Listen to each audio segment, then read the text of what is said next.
ರಾಜ್ಯಾದ್ಯಂತ ಮುಂಗಾರು ಮಳೆಯ ಅಬ್ಬರ ಜೋರಾಗಿದೆ. ಜೀವನದಿಗಳೆಲ್ಲವೂ ಕೂಡ ರೌದ್ರ ರೂಪವನ್ನ ತಾಳಿದೆ. ಹಲವು ಕಡೆಗಳಲ್ಲಿ ಜನಜೀವನ ಅಸ್ತವ್ಯಸ್ತವಾಗಿದೆ. ಯಾವ ಜಿಲ್ಲೆಗಳಲ್ಲಿ ಪ್ರಮುಖವಾಗಿ ಹೆಚ್ಚು ಮಳೆ ಆಗ್ತಾ ಇದೆ ಅನ್ನೋದರ ಡೀಟೇಲ್ಸ್ ಈಗ ಬರ್ತಾ ಇದೆ ನೋಡಿ. ಇವತ್ತು 3 ಜಿಲ್ಲೆಗೆ ರೆಡ್ ಅಲರ್ಟ್ ಅನ್ನು ಘೋಷಿಸಲಾಗಿದೆ. ರೆಡ್ ಅಲರ್ಟ್ ಅಂತ ಅಂದ್ರೆ 24 ಗಂಟೆಗಳಲ್ಲಿ 200 ಮಿಲಿಮೀಟರ್ಗೂ ಹೆಚ್ಚು ಮಳೆ ಅಂತ. 6 ಜಿಲ್ಲೆಗಳಿಗೆ ಆರೆಂಜ್ ಅಲರ್ಟ್ ಅನ್ನು ಘೋಷಿಸಲಾಗಿದೆ. 100 ರಿಂದ 200 ಮೀಟರ್ ಒಳಗಡೆ ಇಲ್ಲಿ ಮಳೆ ಬರಬಹುದು ಅಂತ.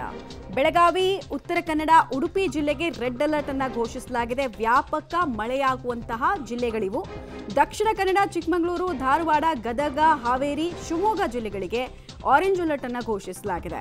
ಇದರಲ್ಲಿ ಮಲೆನಾಡಿನ ಭಾಗ ಕೂಡ ಬರ್ತಾ ಇದೆ, ಉತ್ತರ ಕರ್ನಾಟಕದ ಭಾಗ ಕೂಡ ಬರ್ತಾ ಇದೆ. ಉಳಿದ ಎಲ್ಲಾ ಜಿಲ್ಲೆಗೂ ಕೂಡ ಯೆಲ್ಲೋ ಅಲರ್ಟ್ ಅನ್ನು ಸಾಧಾರಣವಾಗಿ ಮಳೆ ಆಗುತ್ತೆ 100 ಮಿಲಿಮೀಟರ್ ಒಳಗೆ ಅಂತ.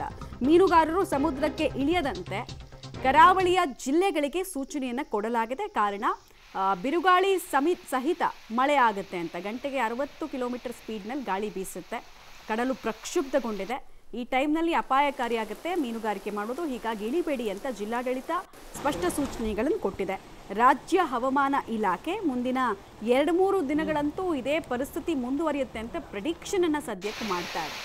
ಬೇರೆ ಬೇರೆ ಜಿಲ್ಲೆಗಳಲ್ಲಿ ಸ್ಥಿತಿಗತಿಗಳು ಚೇಂಜ್ ಆಗ್ತಾ ಇದೆ. ಕೆಲವು ಕಡೆ ಪ್ರವಾಹದ ಸ್ಥಿತಿ ನಿರ್ಮಾಣ ಆಗಿದೆ. ಹಲವು ಕಡೆಗಳಲ್ಲಿ ವಿದ್ಯುತ್ ವ್ಯತ್ಯಯ ಆಗಿರೋದು ಕೂಡ ಕಂಡು ಬರ್ತಾ ಇದೆ. ಮುಂಜಾಗ್ರತಾ ಕ್ರಮವಾಗಿ ಹಲವು ಕಡೆ ಶಾಲಾ ಕಾಲೇಜಿಗೆ ರಜೆಯನ್ನು ಕೂಡ ಘೋಷಿಸಲಾಗಿದೆ.